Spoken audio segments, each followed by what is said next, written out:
Juan Manuel de Rosas ha sido derrotado. El ejército grande, al mando de Justo José de Urquiza, venció a las fuerzas rosistas en el Palomar de Caseros.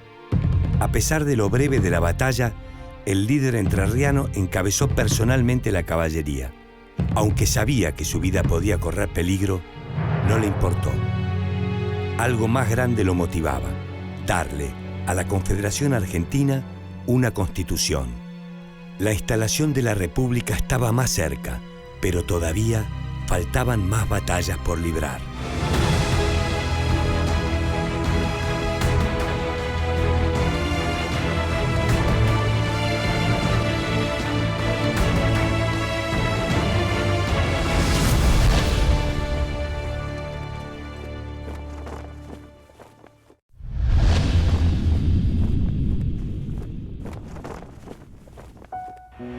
Justo José de Urquiza nació el 18 de octubre de 1801 en una estancia próxima a Concepción del Uruguay, provincia de Entre Ríos. Su padre fue el coronel José de Urquiza y su madre, Cándida García.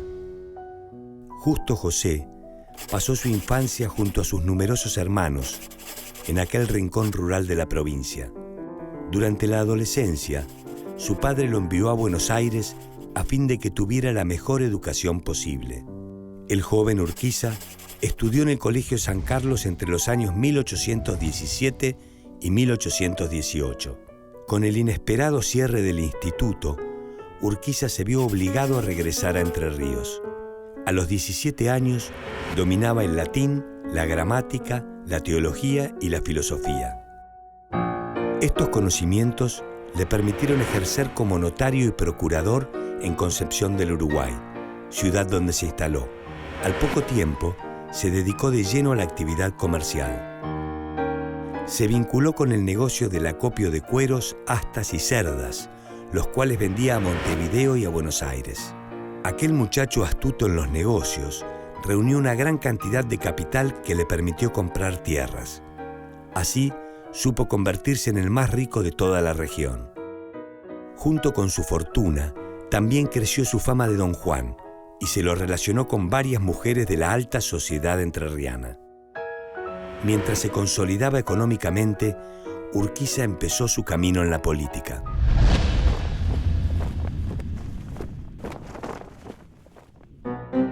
En 1821, de la mano del coronel porteño Lucio Mansilla, Urquiza comenzó a vincularse con un movimiento político llamado federalismo, el cual bregaba por la construcción de un Estado nacional que respetara las autonomías provinciales. A partir de aquel año, Urquiza participó activamente en la política de Entre Ríos. En 1823 fue nombrado por el gobernador Mansilla como subteniente de la primera compañía de cívicos, un grupo de civiles armados. En 1826 fue elegido diputado y se le asignó el cargo de presidente del Congreso Entrerriano. Más tarde, en 1830, junto a Ricardo López Jordán padre y el apoyo de Juan Lavalle, depuso al gobernador Sola y recuperaron la provincia. Pero las fuerzas de López y Rosas derrotaron a los jordanistas y a comienzos de 1831 Urquiza terminó preso en Santa Fe. A fin de ese año, regresó a su provincia natal. Durante este periodo, sus negocios no dejaron de crecer. A partir de 1832, aquel exitoso empresario devenido en político trabó relación con el gobernador federal Pascual Echagüe. Este constituyó un momento importante para su carrera política. El gobernador entrerriano lo nombró comandante de milicias de media provincia. Las luchas civiles entre unitarios y federales colocaron a Entre Ríos y a Urquiza en el centro del escenario nacional, ya que su provincia se encontraba entre dos bastiones unitarios, Corrientes y Montevideo. Batalla tras batalla, se convirtió en uno de los jefes federales más importantes. Gracias a él y su caballería, se obtuvieron grandes triunfos, los cuales afirmaron el poder de Juan Manuel de Rosas en la Confederación Argentina.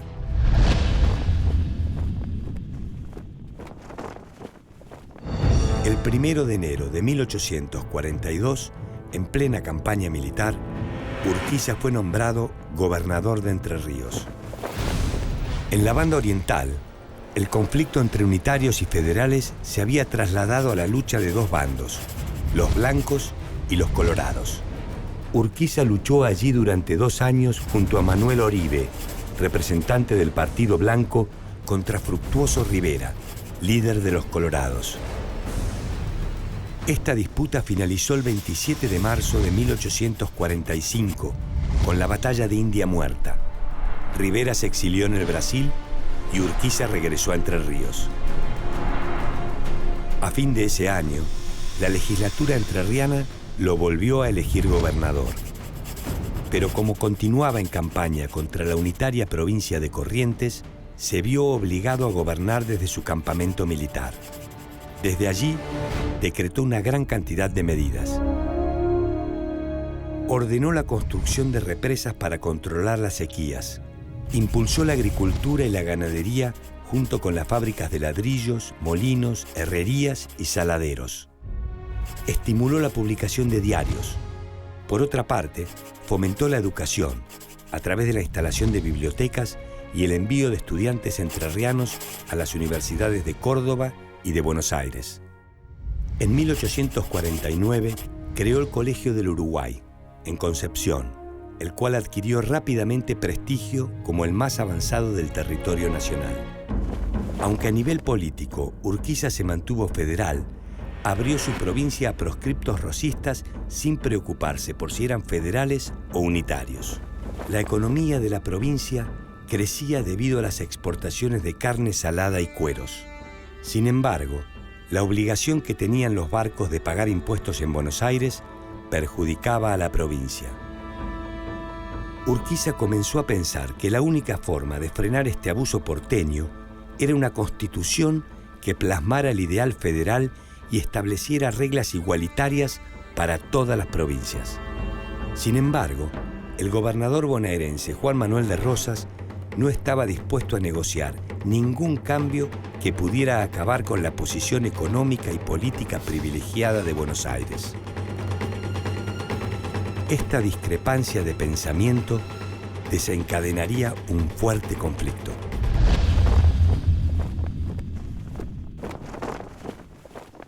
El 5 de enero de 1851, el periódico La Regeneración de Concepción del Uruguay anunció que ese sería el año de la organización. La noticia llegó claramente a Buenos Aires. Urquiza estaba dispuesto a ser el organizador, aunque Rosas opinara lo contrario. La tensión entre ambos gobernadores no dejaba de crecer. El 3 de abril, Urquiza denunció un intento de algunos gobernadores del norte para que Juan Manuel de Rosas fuera convertido en presidente de la nación. También demandó que se le quitaran las facultades delegadas mediante las cuales Rosas ejercía el control de las relaciones exteriores de las Provincias Unidas. Las declaraciones del caudillo de Entre Ríos provocaron la furia de la prensa de Buenos Aires. Los seguidores de Rosas gritaban por las calles: «Muera el loco salvaje unitario de Urquiza». El 1 de mayo de 1851, Urquiza aceptó la renuncia de Rosas como encargado de las relaciones exteriores de la Confederación. Seguidamente, le pidió al gobernador porteño que convocara a una asamblea constituyente con el objetivo de organizar finalmente la República. La ira de Rosas, traicionado por su antiguo correligionario, no hacía más que crecer. Es por eso que Urquiza reunió a Entre Ríos, Corrientes, Brasil y Uruguay en una alianza que dio origen a la formidable fuerza militar conocida como el Ejército Grande.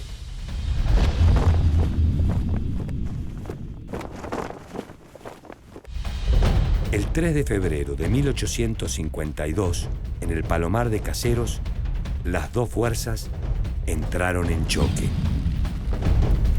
Ambos ejércitos vistieron de colorado, el color federal, pero Urquiza decidió repartir camisas blancas a fin de evitar que sus soldados se mataran entre sí. La batalla duró poco tiempo. las fuerzas rosistas se desbandaron y ratificaron la victoria de Justo José de Urquiza. Al día siguiente, el ex gobernador Rosas se embarcó hacia Inglaterra y el caudillo entrerriano se instaló en Palermo. El 19 de febrero de 1852, el rebautizado Ejército Libertador ingresó en la ciudad de Buenos Aires y fue recibido con júbilo por muchos porteños. El éxito de Urquiza fue rotundo. Se consolidó como la figura con mayor poder de la Confederación.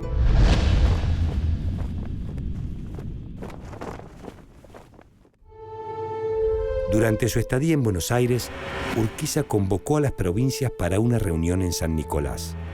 El objetivo era organizar las bases para establecer un congreso que sancionara una constitución nacional. Esta decisión intranquilizó a algunos líderes porteños, que sintieron perder el control de la situación. El hecho que potenció este conflicto fue el nombramiento de Vicente López y Planes, partidario de Urquiza, como gobernador de Buenos Aires.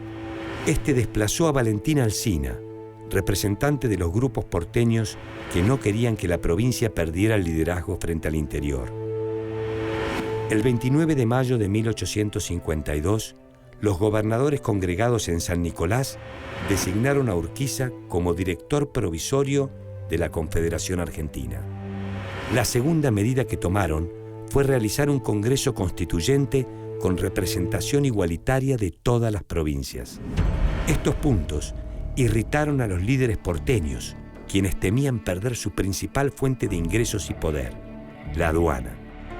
Con el advenimiento de un Estado nacional, las ganancias de la aduana se utilizarían para solventarlo, y eso era algo que la cúpula porteña no deseaba en absoluto.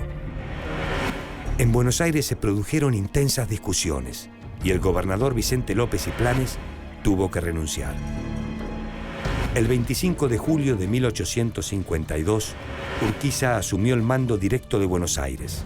En consecuencia, muchos de sus opositores fueron obligados a abandonar la provincia. Haciendo uso de su doble cargo, gobernador y director, tomó diversas decisiones.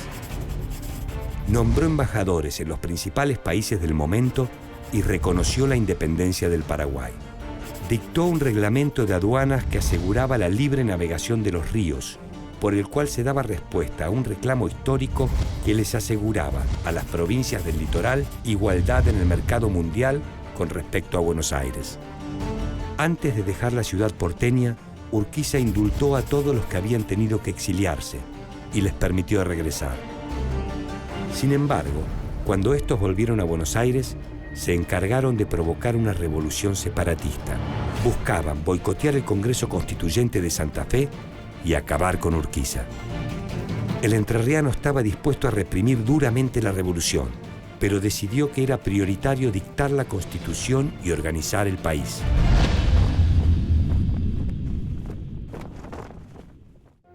Finalmente, el 1 de mayo de 1853, se sancionó la Constitución Nacional. Esto permitió la creación de un Estado nacional obligado a garantizar el cumplimiento de la Constitución, la cual instauró una forma de gobierno representativa, republicana y federal. Pero el problema porteño seguía sin resolverse. Bartolomé Mitre, líder del alzamiento de Buenos Aires contra la Confederación, y sus seguidores estaban acorralados. El puerto de Buenos Aires se encontraba sitiado por porteños antisecesionistas y por las fuerzas de la Confederación. Pese al oscuro panorama, Mitre logró sobornar al comandante de la flota de la Confederación, John Coe, y el puerto fue liberado. El dinero fue un virus que se desparramó por un ejército mal remunerado, al tiempo que aumentaban las deserciones. Urquiza buscó reafirmar el apoyo del resto de las provincias y se dirigió a Paraná, donde presentó su renuncia como director provisorio. El Congreso la rechazó y le demandó que mantuviera el cargo hasta el momento de elegir nuevo presidente.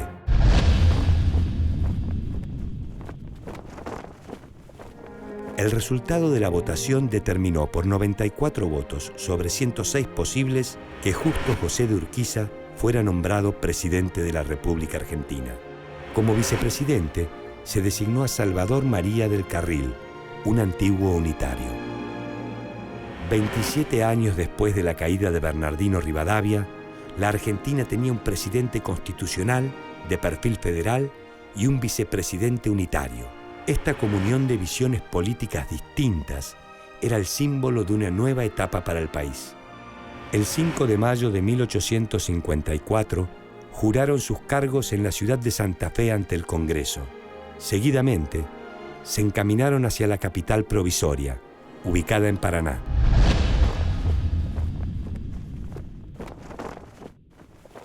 Bartolomé Mitre se mostraba como el mayor oponente de Urquiza. Como líder del Partido de la Libertad, estaba en contra de que Buenos Aires perdiera su posición privilegiada como única beneficiaria de la aduana. Él creía que era necesario organizar el país, pero bajo la conducción de Buenos Aires. Los gobernadores José María Cuyen de Santa Fe y Nazario Benavides de San Juan fueron los más importantes aliados de Urquiza. También sumaron su apoyo los antiguos unitarios, como el ex gobernador de San Juan, Salvador María del Carril, y el gobernador de Tucumán, José María del Campo.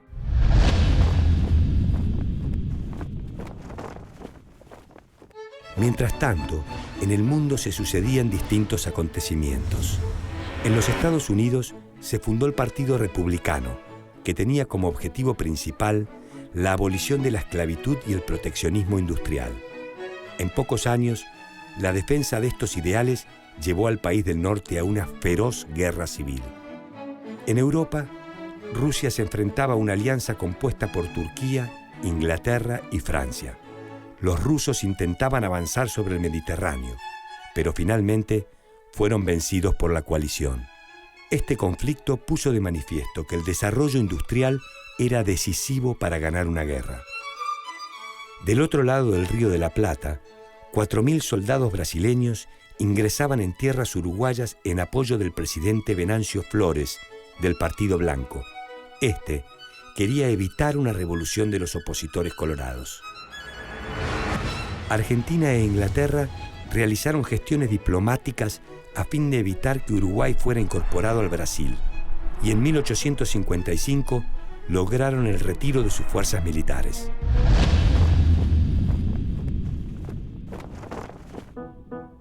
En 1854, Buenos Aires aprobó una constitución propia y los partidarios de construir un Estado independiente crecieron.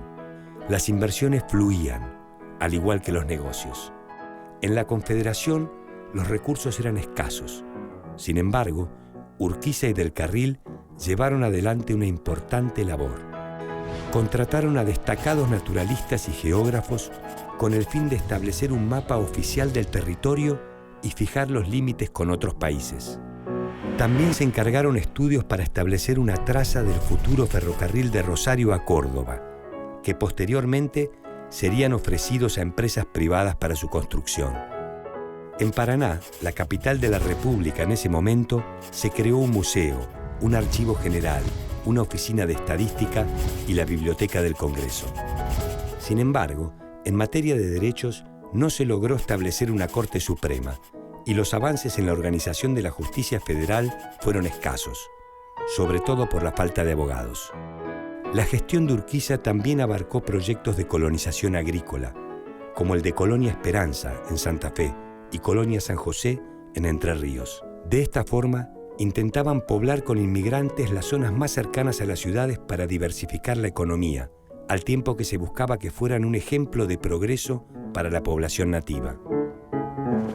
En lo relativo a política exterior, Urquiza se desempeñó como mediador en un conflicto diplomático y comercial que se desató entre Paraguay y los Estados Unidos. Entretanto, el problema de la integración porteña no dejaba de provocar tensiones. El 25 de mayo de 1858, Urquiza decidió demostrarle a Buenos Aires su poder militar. Se organizó un gigantesco festejo por el aniversario de la Revolución, al cual fueron invitadas diversas delegaciones extranjeras, en donde desfilaron gran cantidad de soldados de la Confederación. Sin embargo, algunos políticos porteños estaban dispuestos a todo y no le temían a Urquiza. En octubre de 1858, el ex gobernador de San Juan, Nazario Benavides, fue asesinado. Los indicios apuntaban a que los asesinos habían sido pagados por Buenos Aires. Domingo Faustino Sarmiento, en ese momento un duro opositor de Urquiza, celebró la noticia y profetizó el mismo fin para el presidente de la República.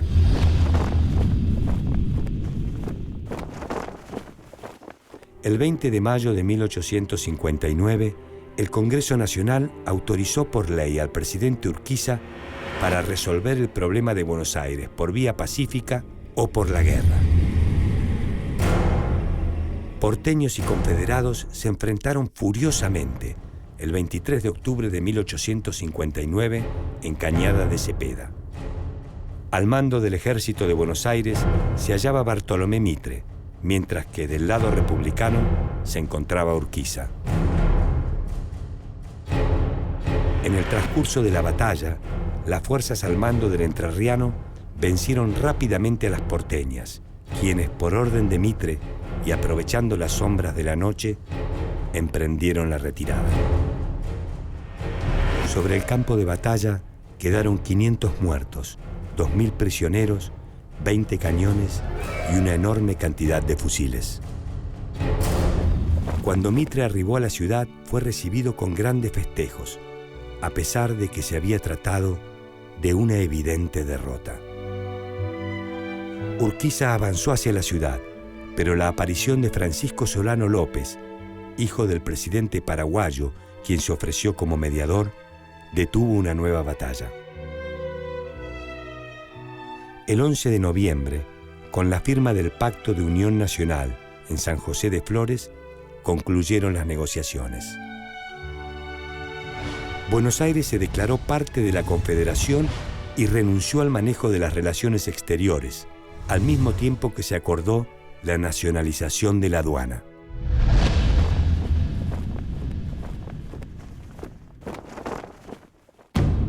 El 5 de marzo de 1860, Justo José de Urquiza entregó el poder a Santiago Derqui en la ciudad de Paraná. El expresidente regresó al Palacio San José. Derqui, que era presidente por voluntad de Urquiza, intentó compensar su falta de poder propio acercándose a Bartolomé Mitre, la gran figura porteña.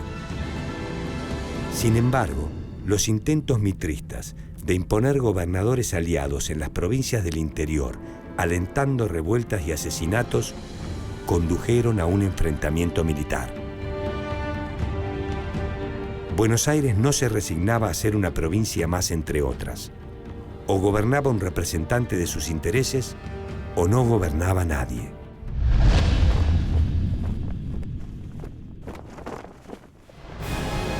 El 17 de septiembre de 1861, Justo José de Urquiza, al mando de las fuerzas nacionales, enfrentó al ejército de Mitre. A pesar de que la batalla se inclinaba a favor del entrerriano, este optó por retirarse. Mitre, entonces, se hizo con la victoria. Este evento produjo la renuncia de Derqui como presidente, a la par que Mitre impuso por la fuerza a gobernadores aliados en varias provincias. Estas medidas le permitieron alcanzar la presidencia. Los federales le reclamaron a Urquiza que encabezara la lucha contra Mitre. Recluido en su palacio, Urquiza desoyó las demandas. Poco a poco, el entusiasmo por su figura se apagaba dentro del federalismo. 4 años más tarde, cuando intentó organizar al ejército entrerriano para apoyar a Mitre en la guerra contra el Paraguay, sus fuerzas desertaron, mostrando el descontento con su decisión. Luego, en 1867, y pese a que su liderazgo había decaído considerablemente, Urquiza intentó postularse para presidente, pero los resultados del colegio electoral anunciaron que el cargo sería ocupado por otro hombre, Domingo Faustino Sarmiento. Después de esta derrota, Urquiza volvió a ser elegido como gobernador de Entre Ríos.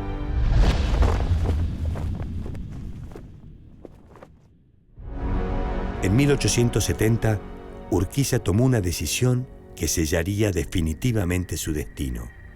Invitó a su antiguo enemigo, Domingo Faustino Sarmiento, ahora presidente de la Nación, a su residencia en San José. Sarmiento, representante del unitarismo y de la lucha antifederal, fue recibido con todos los honores en el lujoso Palacio de Urquiza. Los federales consideraron este acto como una traición. La respuesta llegó de parte de un viejo amigo y lugarteniente de Urquiza, Ricardo López Jordán hijo, quien estaba dispuesto a hacer justicia. El 11 de abril de 1870, una partida de hombres ingresó en el Palacio San José. Sin mediar palabra, abrieron fuego contra Urquiza. Aunque el caudillo intentó defenderse, los asesinos remataron con puñaladas feroces. Justo José de Urquiza estaba muerto.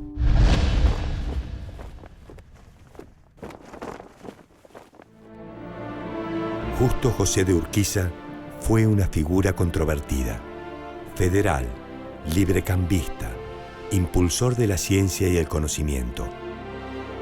Venció y fue vencido, habló con ímpetu y supo hacer uso de su silencio. Su aporte a la República y su lucha por tener una Constitución nacional resultaron elementales para el futuro de la patria. Este fue Justo José de Urquiza.